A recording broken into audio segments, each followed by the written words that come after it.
Éric Coquerel. Bonjour Éric Coquerel. Merci d'être avec nous ce matin. Est-ce que vous avez participé à cette fête, à cette célébration? Je ne crois pas. Vous ne portez pas forcément cette 5e République dans votre cœur. Non, j'irai écouter Jean-Luc Mélenchon qui fait ce soir... à l'Assemblée. Voilà, un discours sur la 5e République et sur notre souhait d'un avènement d'une 6e République par la Constituante. Non, on la tient pas dans notre cœur. Et je dois dire une chose, vous savez... Nous, on pense que 60 ans, on a le droit à la retraite. Voilà. Je pense qu'il est temps. C'est la même chose pour les régimes politiques. Il est temps que la 5e République soit mise à la retraite. Parce que je trouve qu'avec Emmanuel Macron, en plus, tous ces travers sont exacerbés. C'est-à-dire ces travers, en réalité, d'une monarchie déguisée, trop de pouvoir concentré en un seul homme. Oui, dans les mains du président, mais qui, on le voit bien à partir de là. Enfin, c'est pas moderne, c'est ancien régime tout ça. Des démocraties modernes avec aujourd'hui des peuples qui sont quand même de plus en plus formés, qui sont de plus en plus informés, qui ont de plus en plus de moyens en réalité de s'exprimer, y compris par les réseaux sociaux. Tout ça peut pas se contracter dans une seule personne qui, pendant 5 ans, en réalité, fait ce qui bon lui semble. C'est quelque chose qui n'existe finalement nulle part ailleurs, sauf dans les dictatures. Et je dois dire que tout ça est en train de se scléroser. Si on revient un petit peu en arrière, puisque c'est un anniversaire, Éric Coquerel, 60 ans en arrière, on se souvient que le général de Gaulle a voulu ce régime politique pour mettre fin à l'instabilité politique, ministérielle qui avait caractérisé la 3e et la 4e République. Ça, c'est réussi. C'est un régime réussi, stable. Non. Oui, enfin stable. La monarchie s'est crue stable très longtemps, et puis un jour on l'a abattue. Donc, vous savez, je crois qu'une chose, c'est que le général de cette 5e République était fait pour un moment exceptionnel et un homme exceptionnel, il faut le dire. Et depuis, en réalité, tout ça dégénère. D'autres l'ont incarné. Voilà. Et en termes de stabilité, François Mitterrand en 1980, notamment, c'était l'alternance. Mais en termes de stabilité, puisque nous sommes pour un régime parlementaire. Nous, en gros, l'idée, c'est une constituante et le peuple fixe les règles dans lesquelles il veut vivre. Bon, nous sommes dans un régime parlementaire. Donc on supprime donc la figure du président de la République, un Premier ministre.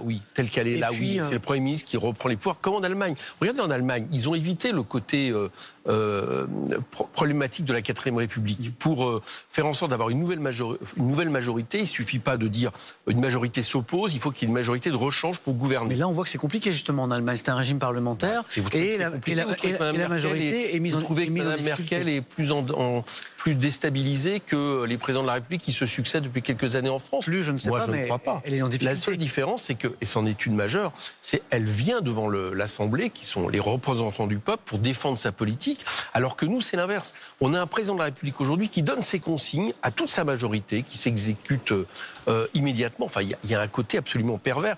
Avec en plus de ça, de plus en plus un mélange avec le monde de l'argent, avec des intérêts privés, enfin tout ça sans la fin de règle. Éric Coquerel, est-ce que ça n'est pas bien aussi que les choses soient claires en politique? C'est-à-dire on élit un président sur un programme, on lui donne les moyens politiques constitutionnels d'appliquer ce programme, et puis 5 ans plus tard, puisque maintenant on est au quinquennat, si ça ne va pas, on change. Et vous trouvez normal, vous, qu'une seule personne puisse décider, alors soit d'appliquer, soit de ne pas appliquer son programme. Rappelez-vous François Hollande. Oui. On l'a élu, au bout de 6 mois, il a fait à peu près l'inverse de ce pourquoi il avait été élu. Il a fait l'austérité. Vous trouvez normal que quelqu'un puisse comme ça désigner sans que nous ayons un recours? C'est la raison pour laquelle, par exemple, nous prônons la question du droit de révocabilité. C'est-à-dire à mi-mandat, en gros, vous avez un certain nombre de citoyens qui s'expriment, on peut voir le pourcentage, et qui décident qu'il y a une nouvelle élection. Ça se fait aux États-Unis. C'est ce qu'on appelle les élections de mid-term aux États-Unis. Voilà, c'est donc le droit de révocabilité.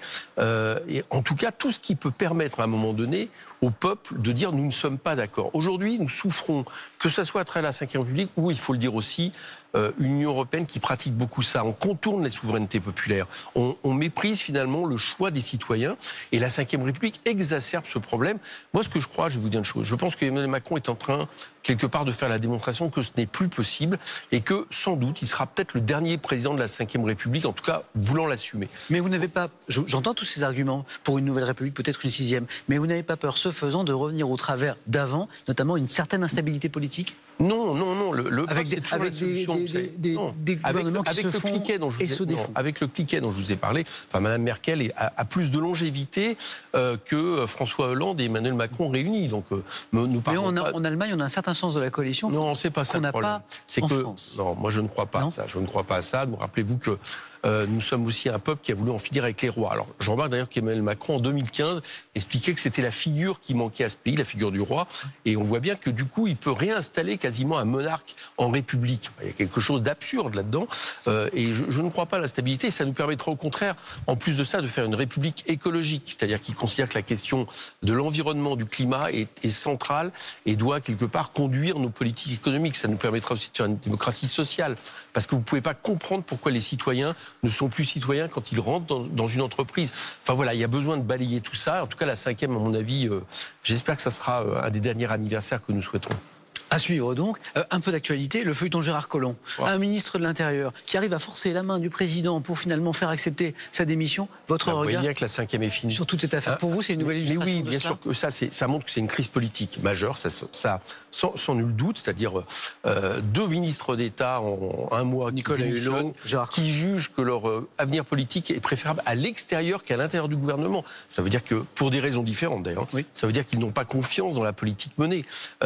Mais au-delà, c'est une crise de régime pour les raisons que je vous disais tout à l'heure. C'est-à-dire que Macron a tellement exacerbé ses travers que quelque part, je pense que c'est le régime lui-même qu'il est en train de mettre finalement en danger. Et pour nous qui sommes pour la 6e, c'est pas plus mal. Il nous reste un peu de temps. Manuel Valls, il y a 2 jours, applaudi par une partie de l'Assemblée pour son dernier discours devant l'hémicycle. Pas par tout le monde. Les députés de la France insoumise ont brandi des pancartes bon débarras. Oui. Pourquoi bon débarras? C'est violent. Non, mais je vais vous dire une chose. On n'a pas du tout apprécié l'espèce de montage qu'il y a eu comme ça, annoncé, la standing ovation de tous les députés d'En Marche, chômés de se lever. Valls ne faisant pas une question, mais faisant une espèce de déclaration de sa candidature. Nous, il y a quelque chose qui est très, très insupportable. C'est que Manuel Valls, je ne l'ai presque pas vu à l'Assemblée. Regardez ses bilans à l'Assemblée. Depuis 15 mois, il n'a rien presque fait. Et évidemment, il était en train de préparer sa campagne à Barcelone.